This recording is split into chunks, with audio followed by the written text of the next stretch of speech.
ടാൻസാനിയയിലൂടെയുള്ള സഞ്ചാരത്തിനിടയിൽ മക്യൂനി എന്ന പ്രദേശത്തിനു സമീപമുള്ള ഒരു മസായി ഗ്രാമത്തിൽ ഇറങ്ങിയിരിക്കുകയാണ് ഞാൻ. $20 നൽകാമെന്ന് സമ്മതിച്ചപ്പോൾ ഒരു മസായി ചെറുപ്പക്കാരൻ കുറച്ചാളുകളെ വിളിച്ചു കൂട്ടിയിരിക്കുകയാണ്. തങ്ങളുടെ കലാപരിപാടികളും ഗോത്രജീവിതത്തിന്റെ പ്രത്യേകതകളുമെല്ലാം എന്റെ മുന്നിൽ പ്രദർശിപ്പിക്കുകയാണവർ. ടൂറിസ്റ്റുകൾക്ക് മുൻപിൽ ഡോളർ വാങ്ങി അവതരിപ്പിക്കുന്ന ഒരു പരിപാടിയാണിത്. രാവിലെ മുതൽ ഇവരിങ്ങനെ പാതയോരത്ത് ചുറ്റിപ്പറ്റി നിൽപ്പുണ്ടാവും. ടൂർ ഗൈഡുകൾ അവരുടെ സംഘത്തലവന് അല്പം പണം നൽകും. അപ്പോഴേക്കും തൊട്ടടുത്ത ബോമകളിൽ നിന്നെല്ലാം ആളുകൾ വന്നെത്തും. എല്ലാവരും കൂടി തങ്ങളുടെ കലാപരിപാടികളും മറ്റും അവതരിപ്പിക്കും. ടൂറിസം മസായികൾക്ക് കൂടി പ്രയോജനപ്പെടുന്നത് ഇങ്ങനെയൊക്കെയാണ്. പല ആഫ്രിക്കൻ വനഗ്രാമങ്ങളിലെയും ജീവിതം ഇപ്പോഴും ഇങ്ങനെ അവികസിതമായി പ്രാകൃത രൂപത്തിൽ തന്നെയാണ് പുലരുന്നത്. ഇങ്ങനെ മുള്ളുകമ്പുകൾ അടുക്കി നിർമ്മിച്ച വേലി ഏതൊരു മസായി ഗ്രാമത്തിലും കാണാം. ചെന്നായ്ക്കളും കുറുനരികളുമൊന്നും രാത്രികാലങ്ങളിൽ കന്നുകാലികളെ ആക്രമിക്കാതിരിക്കാനാണ് ഈ വേലി. ഗ്രാമത്തിന്റെ ഒത്ത മധ്യത്തിൽ വൃത്താകാരത്തിൽ ഇങ്ങനെയൊരു മൈതാനമുണ്ടാവും. മുള്ളുകമ്പുകൾ കൂട്ടിയിട്ട് വേലി തീർത്ത ഒരു മൈതാനം. ശരിക്കും കന്നുകാലികളെ സൂക്ഷിക്കാനുള്ള ഇടമാണ് ഇത്. ആളുകളെല്ലാം മൈതാനത്തിന്റെ അരികുപറ്റി നിരന്നു നിന്നു. നിന്ന നിൽപ്പിൽ ഉയരത്തിലുള്ള ഈ ചാട്ടം മസായികളുടെ ആചാരനൃത്തത്തിന്റെ ഭാഗമാണ്.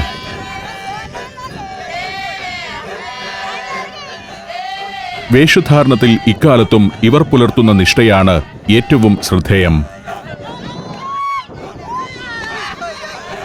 മസായികളെപ്പോലെ തങ്ങളുടെ പരമ്പരാഗത വേഷം ഏതു സമയത്തും ധരിച്ചു നടക്കുന്നവർ ഈ 21-ാം നൂറ്റാണ്ടിൽ ലോകത്ത് മറ്റധികമുണ്ടാവില്ലെന്ന് എനിക്ക് തോന്നി. തലമുറകളായി കൈമാറി വരുന്ന തങ്ങളുടെ ആചാരങ്ങളെ ഈ ആധുനിക കാലത്തും മസായികൾ കൈവിടുന്നില്ല. ടൂറിസ്റ്റുകളെ രസിപ്പിക്കാൻ വേണ്ടി ഇവർ ധരിക്കുന്ന വേഷവും ആഭരണവുമൊന്നുമല്ല ഇത്. ടാൻസാനിയയുടെയും കെനിയയുടെയും ഉൾഗ്രാമങ്ങളിൽ ടൂറിസ്റ്റുകൾ എത്താത്തിടത്ത് പോലും മസായികൾ ഈ വേഷം ധരിച്ചാണ് ജീവിക്കുന്നത്. കാലി വളർത്തലൊഴികെ മറ്റെല്ലാ തൊഴിലും ഹീനമാണെന്നാണ് ഒരു വിഭാഗം മസായികൾ കരുതുന്നത്. അതുകൊണ്ട് തന്നെ ഇവർ വളരെ വിരളമായേ കൃഷിപ്പണിയിൽ ഏർപ്പെടുകയുള്ളൂ. തലമുണ്ടനം ചെയ്ത സ്ത്രീകൾ. ബഹുഭാര്യാത്വം മസായികൾക്കിടയിൽ സർവ്വസാധാരണമാണ്. 10-12 ഭാര്യമാരുണ്ടാവും ഒരു പുരുഷന്. എത്ര കുട്ടികൾ പിറന്നു എന്ന കാര്യം മസായി പുരുഷന്മാർ ശ്രദ്ധിക്കാറേയില്ല. എത്ര മക്കളുണ്ടെന്ന് ചോദിച്ചാൽ അവരിൽ നിന്നും കൃത്യമായ ഉത്തരം ലഭിക്കുകയുമില്ല. മസായി സമൂഹത്തിൽ സ്ത്രീകളുടെ സ്ഥാനം വളരെ പിന്നിലാണ്. പുരുഷനിൽ ഒരു സ്വാധീനവും ചെലുത്താൻ സ്ത്രീകൾക്ക് കഴിയില്ല. വിറക് ശേഖരിക്കുക, വിദൂരങ്ങളിലുള്ള പുഴയിലോ തടാകത്തിലോ നിന്ന് വെള്ളം കൊണ്ടുവരിക, കുട്ടികളെ വളർത്തുക, വീട് പരിപാലിക്കുക എന്നിവയൊക്കെയാണ് സ്ത്രീകളുടെ ജോലി. ഭാര്യമാരിൽ മൂത്തയാൾക്ക് കുടുംബത്തിൽ ചില പ്രത്യേക പരിഗണനകൾ ലഭിക്കുമെന്ന് മാത്രം. ഇവരുടെ പാദരക്ഷകളാണ് ശ്രദ്ധിക്കേണ്ടത്. ബൈക്കിന്റെ ടയർ മുറിച്ചുണ്ടാക്കിയ ഒരു പ്രത്യേകതരം ചെരുപ്പ്. എല്ലാവരുടെയും കാലിൽ അതുതന്നെയാണുള്ളത്. ഒരാൾ മാത്രം പ്ലാസ്റ്റിക് ഷൂസും സോക്സും ധരിച്ചിരിക്കുന്നു. 1-2 സ്ത്രീകൾ കുഞ്ഞുങ്ങളെ പുറത്ത് കെട്ടിവെച്ചിട്ടുണ്ട്. ഇതാണ് മസായി സ്ത്രീകൾ കുഞ്ഞുങ്ങളെ കൊണ്ടു നടക്കുന്ന രീതി. വർണ്ണവസ്ത്രമണിഞ്ഞ സ്ത്രീകൾ പല വഴിക്ക് പിരിഞ്ഞുപോയി. ആണുങ്ങളുടെയും നൃത്തവും ചാട്ടവുമെല്ലാം അവസാനിച്ചിരിക്കുന്നു. ചിലർ മറ്റൊരു വിദ്യ എനിക്ക് കാണിച്ചു തരികയാണ്. പണ്ടുകാലത്ത് മസായികൾ തീ ഉണ്ടാക്കിയിരുന്നത് എങ്ങനെയാണെന്നതിന്റെ ഡെമോൺസ്ട്രേഷനാണിത്. വനത്തിനുള്ളിൽ പ്രാകൃതമായ ജീവിതം നയിച്ചിരുന്ന കാലത്ത് ഒരുതരം പ്രത്യേക മരത്തിന്റെ ചീളും ഒരു ദണ്ഡും ഉപയോഗിച്ചാണ് ഇവർ തീ ഉണ്ടാക്കിയിരുന്നത്. ഒരു വാളിനു കുറുകെ ചെറിയ ദ്വാരങ്ങളോട് കൂടിയ മരച്ചീള് വച്ചിരിക്കുന്നു. അതിലൊരു ദ്വാരത്തിൽ മറ്റൊരു മരദണ്ഡ് കടത്തി അത് കൈകൊണ്ട് കറക്കുകയാണ്. പുരാതന ഭാരതത്തിൽ അരണി കടഞ്ഞ് തീ ഉണ്ടാക്കിയിരുന്നതുപോലെ ഒരു പരിപാടി. ഇങ്ങനെ കടയുമ്പോൾ സാവധാനം പുക ഉയർന്നു തുടങ്ങുന്നത് കാണാം. തെല്ല് അധ്വാനമുള്ളൊരു ജോലി തന്നെയാണിത്. ഇത്തരത്തിൽ വനജീവിതത്തിലെ ആവശ്യങ്ങൾ പൂർത്തീകരിക്കുന്ന ധാരാളം വിദ്യകൾ മസായികൾക്കറിയാം. സവിശേഷമായൊരു സാമൂഹ്യ ജീവിതമാണ് ഇവരുടേത്. 12-നും 25-നും ഇടയിൽ പ്രായമുള്ള ആണുങ്ങൾ മൊറാൻ എന്നാണ് അറിയപ്പെടുന്നത്. യോദ്ധാക്കളാണ് അവർ. കന്നുകാലികളെ സംരക്ഷിക്കേണ്ട ചുമതല അവർക്കുള്ളതാണ്. ഈ യുവഭടന്മാർ പാലിനു പുറമെ കാളച്ചോര കുടിക്കുകയും കാളയുടെ പച്ചമാംസം ഭക്ഷിക്കുകയും ചെയ്യും. യുവാക്കൾ തീ ഉണ്ടാക്കിക്കഴിഞ്ഞു. ചെറിയ കനൽത്തുണ്ടുകൾ വാളിന്മേൽ വീണ് കിടപ്പുണ്ട്. അത് ശ്രദ്ധയോടെ ഉണക്കപ്പുല്ലിലേക്കിടുകയാണിവർ. ആ പുല്ല് അല്പനേരം ഉയർത്തിപ്പിടിക്കുന്നതാണ് അടുത്ത പരിപാടി. നല്ല കാറ്റടിക്കുന്നുണ്ട്. ആ കാറ്റിൽ കനൽ നീറിപ്പിടിച്ച് ഉണക്കപ്പുല്ലിലേക്ക് തീ പടർത്തുന്നു. ഇങ്ങനെയാണ് വനത്തിലെ ഗോത്രഗ്രാമങ്ങളിൽ ഒരു കാലത്ത് ഇവർ തീ ഉണ്ടാക്കിയിരുന്നത്. നമ്മുടെ പുതിയ തലമുറയ്ക്കൊന്നും അറിയാത്തൊരു കാര്യമാണ് ഇങ്ങനെയും തീ ഉണ്ടാക്കാമെന്നത്. തീപ്പെട്ടിയോ ലൈറ്ററോ ഇല്ലാതെ വെറും കാട്ടുകമ്പുകൾ ഉരച്ചാണ് ഇവർ തീ സൃഷ്ടിച്ചിരിക്കുന്നത്. ഇനി മസായ് വീടുകളുടെ അകം കാണാമെന്നാണ് ലൂക്കാസ് പറയുന്നത്. അതിനായി പുതിയൊരാളെ പരിചയപ്പെടുത്തി. മോസസ് എന്നാണ് ഇയാളുടെ പേര്. ലൂക്കാസിന്റെ സഹോദരനാണ് മോസസ്. സഹോദരൻ എന്നാൽ അച്ഛന് മറ്റൊരു ഭാര്യയിലുണ്ടായ മകൻ. ഇവിടെ കൂടി നിൽക്കുന്ന മസായികളെല്ലാം ഏതെങ്കിലും വിധത്തിൽ പരസ്പരം ബന്ധുക്കളാണെന്നതാണ് രസകരമായ കാര്യം. ഇവിടെ കാട്ടുകമ്പുകൾ കൊണ്ടുള്ള തടുക്കുകൾക്ക് മീതെ കുറെ ആഭരണങ്ങളും മറ്റും നിരത്തിവെച്ചിട്ടുണ്ട്. മസായ് സ്ത്രീകൾ വീട്ടിലിരുന്ന് ഉണ്ടാക്കുന്നതാണ് ഇതെല്ലാം. ഇത്തരത്തിലുള്ള കുടിലുകളിലാണ് മസായികൾ താമസിക്കുന്നത്. കുടുംബനാഥന്റെ ഒരു ഭാര്യയും മക്കളുമായിരിക്കും ഒരു കുടിലുണ്ടാവുക. ആൺമക്കൾ വിവാഹിതരാകുമ്പോൾ ഇങ്ങനെയൊരു കുടിലേക്ക് മാറുന്നതും പതിവാണ്. ഒരു ഒച്ചിന്റെ പുറന്തോട് പോലെ വൃത്താകൃതിയിലുള്ള കുടിൽ. വളരെ ചെറുതെങ്കിലും ഇതിനുള്ളിൽ ഒരു കുടുംബം വസിക്കുന്നുണ്ട്. മരക്കമ്പുകൾ ചേർത്ത് ഒരു ഫ്രെയിം ഉണ്ടാക്കുകയാണ് ആദ്യം ചെയ്യുക. പിന്നെ അതിൽ മണ്ണും ചാണകവും ചേർത്തു കുഴച്ച് തേച്ചു പിടിപ്പിക്കുന്നു. കുടിലിന്റെ മേൽക്കൂരയിൽ കാട്ടിലകളും പുല്ലും മേയുകയും ചെയ്യും. ഈ 21-ാം നൂറ്റാണ്ടിലും മസായികൾ പാർക്കുന്നത് ഇത്തരം കുടിലുകളിൽ തന്നെയാണ്. മരക്കമ്പുകൾ പരമാവധി ചേർത്ത് കുത്തി നിർത്തി അതിൽ കുഴമണ്ണും ചാണകവും എറിഞ്ഞു പിടിപ്പിച്ച് ഭിത്തി നിർമ്മിച്ചിരിക്കുന്നു. ഞാൻ ആ കുടിലിന്റെ അകത്തേക്കൊന്ന് കയറി. തിങ്ങി ഞെരിങ്ങി വേണം ഉള്ളിൽ കടക്കാൻ. പുറത്ത് കടുത്ത വെയിലുള്ളപ്പോഴും ഈ കുടിലിനുള്ളിൽ സുഖകരമായൊരു തണുപ്പുണ്ടാവും. ഇത്തരം ഒരു കുടിലിനുള്ളിൽ 2 മുറികളാണ് പ്രധാനമായും ഉള്ളത്. 2 ബെഡ്റൂമുകൾ. ബെഡ്റൂമുകളിൽ ഒന്ന് കുട്ടികൾക്കുള്ളതാണ്, മറ്റൊന്ന് ഭാര്യയ്ക്കും ഭർത്താവിനും വേണ്ടിയുള്ളതും. കുടിലിന്റെ ഒരു കോണിൽ ഒരടുപ്പ്. കുടിലിനകം രാത്രിയിൽ ചൂടാക്കി നിർത്തുന്നതിനായി അടുപ്പിൽ കനലുകൾ എരിച്ചിടും. രാത്രിയിൽ കൊടും തണുപ്പാണിവിടെ. അപ്പോഴും കുടിലിനുള്ളിൽ സുഖകരമായ ചൂടുണ്ടാവും. കുടിലിന്റെയും മസായി കുടുംബജീവിതത്തിന്റെയും വിശേഷങ്ങളാണ് മോസസ് എനിക്ക് വിവരിച്ചു തരുന്നത്. ഇദ്ദേഹത്തിന്റെ ചെരുപ്പ് ഏറെ പ്രാകൃതാവസ്ഥയിലുള്ളതാണ്. പാഴായ ടയറുകൾ ശേഖരിച്ച് മസായികൾ തന്നെ നിർമ്മിക്കുന്നതാണത്. മോസസിന്റെ രൂപവും വസ്ത്രവുമെല്ലാം ഷൂട്ട് ചെയ്യാൻ ഇദ്ദേഹം എന്നെ അനുവദിച്ചിരിക്കുന്നു. സാധാരണഗതിയിൽ മസായികൾ ക്യാമറയോട് വിമുഖത കാണിക്കുന്നവരാണ്. അനുവാദമില്ലാതെ ഷൂട്ട് ചെയ്യുന്നവരെ ഇവർ ആക്രമിച്ചു കളയും. ഒട്ടൊരു പ്രാകൃതമായ ജീവിതം നയിക്കുന്നവരാണ് മസായികൾ. കുടിലിനകം 2 മുറികളായി തിരിച്ചിരിക്കുന്നത് ഇങ്ങനെയാണ്. അതിൽ ഇടതുവശത്തേത് ഭാര്യാഭർത്താക്കന്മാർക്കും വലതുവശത്തേത് കുട്ടികൾക്കുമുള്ളതാകുന്നു. മുറി എന്നൊക്കെ പറയുന്നത് ഇവിടെ ഒരു സങ്കല്പം മാത്രമാണെന്ന് എനിക്ക് തോന്നി.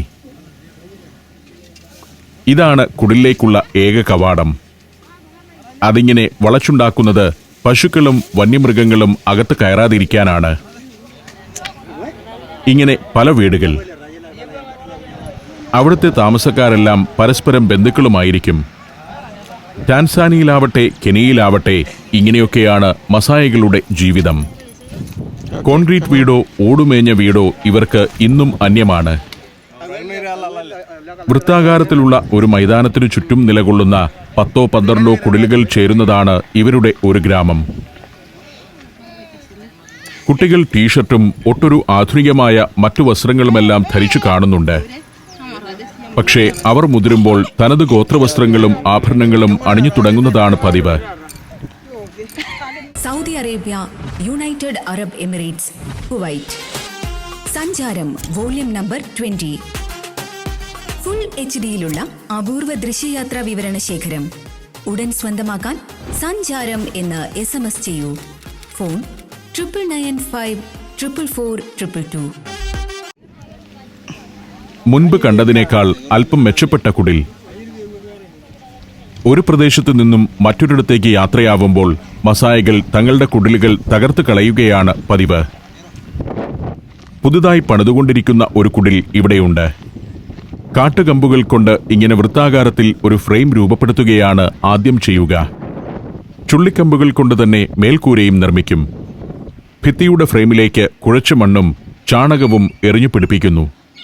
പിന്നീട് കുടിലിനുള്ളിൽ 1-2 പാർട്ടീഷനുകൾ കൂടി ഉണ്ടാക്കും. ഇലകളും കാട്ടുപുല്ലും കൊണ്ട് മേൽക്കൂര മെയ്യും. ഇത്രയേ ഉള്ളൂ മസായികളുടെ ഒരു വീട്. ഏതായാലും പണിതുകൊണ്ടിരിക്കുന്ന ഈ കുടിൽ മസായികളുടെ പാർപ്പിട നിർമ്മാണത്തിന്റെ പ്രത്യേകതകൾ മനസ്സിലാക്കാൻ എനിക്ക് ഏറെ സഹായകമായി. പ്രാകൃതാവസ്ഥയിൽ നിന്നും വളരെ സാവധാനമുള്ള മനുഷ്യജീവിത പരിണാമത്തിന്റെ കാഴ്ചകൾ തന്നെയാണിതെന്ന് തോന്നിപ്പോകുന്നു.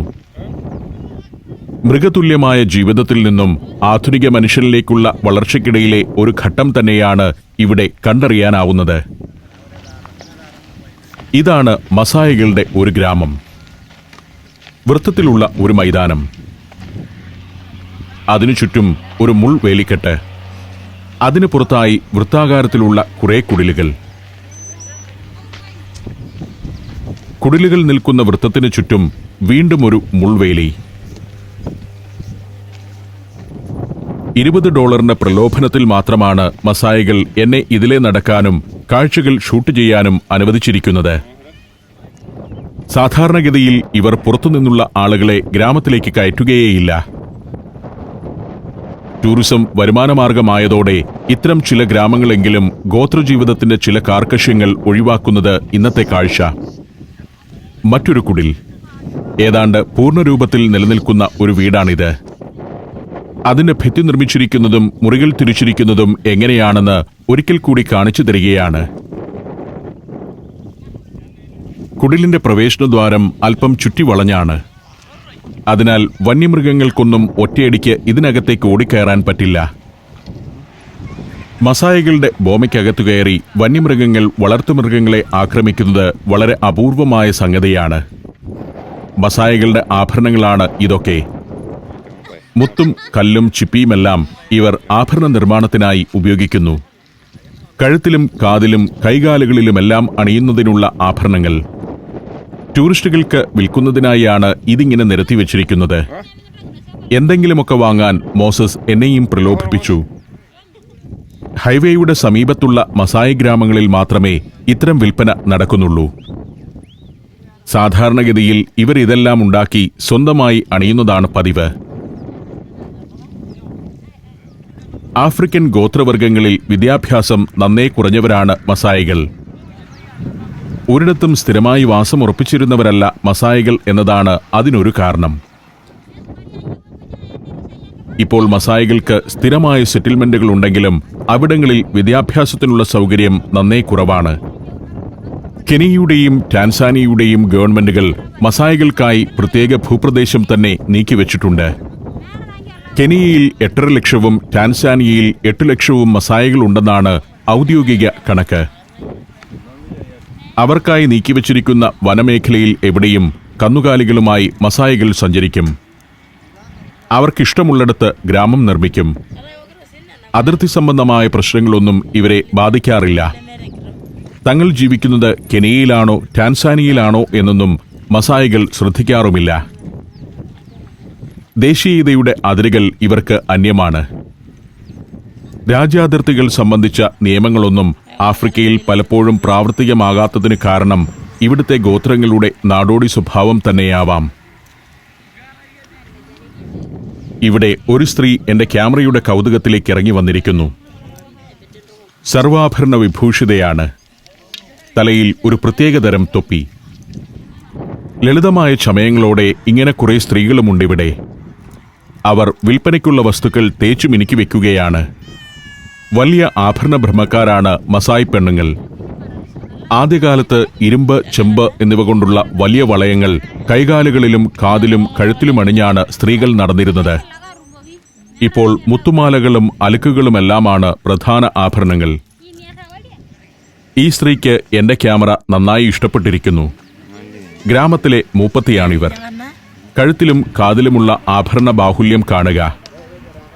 തലയിൽ അണിഞ്ഞിരിക്കുന്ന നീളൻ തൊപ്പിയും മുത്തുകൾ കൊണ്ട് മെനഞ്ഞെടുത്തതാണ്. ഗ്രാമത്തിലെ മൂപ്പന്റെ പ്രധാന ഭാര്യയ്ക്ക് സമൂഹത്തിൽ ചില പ്രത്യേക പദവികളെല്ലാമുണ്ട്.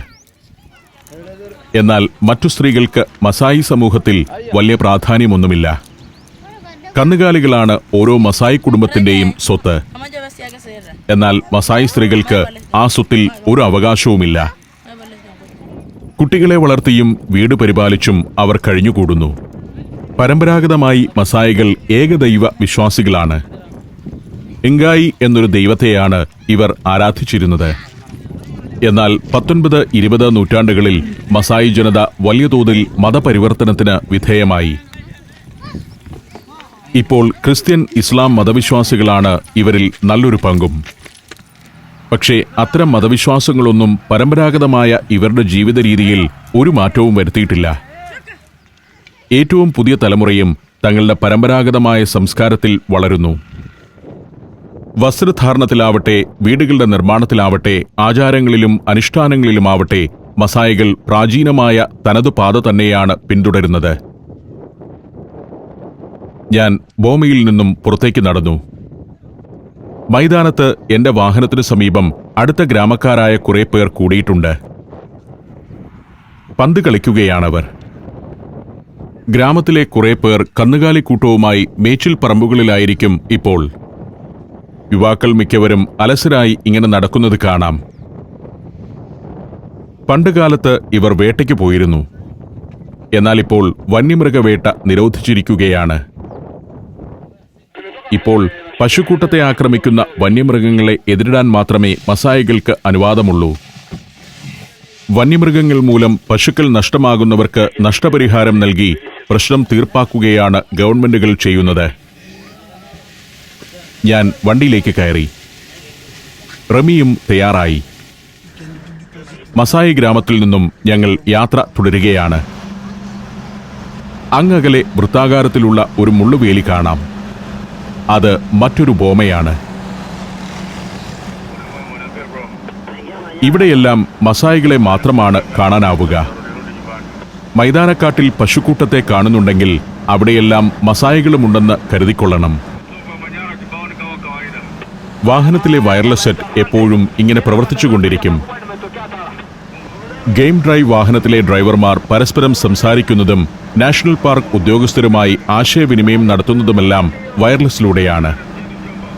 വാഹനം എവിടെയാണുള്ളത്, മൃഗങ്ങളുടെ കൂട്ടങ്ങൾ എവിടെയുണ്ട്, വാഹനത്തിന് തകരാറുകൾ വല്ലതുമുണ്ടോ തുടങ്ങി എല്ലാ വിവരങ്ങളും ഇങ്ങനെ കൈമാറിക്കൊണ്ടിരിക്കും. കിഗോങ് ഗോനി എന്നൊരു ഗ്രാമത്തിലേക്കാണ് ഇപ്പോൾ എത്തുന്നത്. ഒരു ഇടത്തരം ഗ്രാമമാണ് കിഗോങ് ഗോനി. മൈതാനക്കാടുകളോട് ചേർന്നു നിൽക്കുന്ന ഗ്രാമം. നേരത്തെ മസായി ഗ്രാമത്തിൽ കണ്ടതിൽ നിന്നും തികച്ചും വ്യത്യസ്തമാണ് ഇവിടുത്തെ വീടുകളുടെ രൂപം. കുറച്ചൊക്കെ ആധുനികമാണിവയെന്ന് പറയാം. മസായികളല്ല ഇവിടുത്തെ നിവാസികൾ. ഇത്തരം ഗ്രാമങ്ങളിൽ ഒരു ചെറിയ ക്രിസ്തീയ ആരാധനാലയവുമുണ്ടാവും. ജർമ്മൻ മിഷണറിമാരും പിന്നീട് വന്ന ബ്രിട്ടീഷുകാരുമാണ് ടാൻസാനിയയുടെ ഇത്തരം വിദൂര ഗ്രാമങ്ങളിൽ പോലും ക്രിസ്തുമതം എത്തിച്ചത്. ക്രിസ്ത്യൻ ജനവിഭാഗങ്ങളുടെ അത്ര തന്നെ മുസ്ലിങ്ങളുമുണ്ട് ടാൻസാനിയയിൽ. കിഗോങ് ഗോനി ഗ്രാമത്തിന്റെ ഭാഗം തന്നെയാണ് ഇവിടമെല്ലാം. ഇവിടുത്തെ ഗ്രാമങ്ങളുടെയും ഇടത്തരം പട്ടണങ്ങളുടെയുമെല്ലാം ഒരു കാഴ്ച ഇതാണ്. ഏതാണ്ട് ആധുനികമായ സംവിധാനങ്ങളും ഉൽപ്പന്നങ്ങളുമൊക്കെ ഇവിടെ എത്തിയിട്ടുണ്ട്. മൊബൈൽ ഫോണാണ് അതിൽ പ്രധാനം. ടെലിവിഷനും ഇത്തരം ഗ്രാമങ്ങളിലൊക്കെയുണ്ട്. എന്നാൽ മസായികൾ എന്ന ഗോത്രവിഭാഗം ഇപ്പോഴും അത്തരം ആധുനിക സൗകര്യങ്ങളൊന്നും സ്വീകരിച്ചിട്ടില്ല. മൈതാനക്കാടുകളിലെ ബോമകളിൽ പരിമിതമായ സൗകര്യങ്ങളിൽ അവരങ്ങനെ കഴിഞ്ഞുകൂടുന്നു. അവരുടെ ഗ്രാമങ്ങളിലേക്ക് വൈദ്യുതി പോലും എത്തിയിട്ടില്ല. ഇനിയുള്ള യാത്രകളിൽ ഇവിടെ നിന്നും ഞാൻ അത്തരം സവിശേഷമായ ഗോത്രജീവിതവും വന്യജീവികളെയുമെല്ലാമാണ് കണ്ടെത്താൻ പോകുന്നത്. വാഹനം പെട്ടെന്ന് വ്യത്യസ്തമായൊരു പ്രകൃതിയിലേക്ക് എത്തിയിരിക്കുന്നു. പച്ചപ്പിന്റെ ഒരു ഭൂഭാഗം. ദോവാംബു എന്ന പ്രദേശമാണിത്.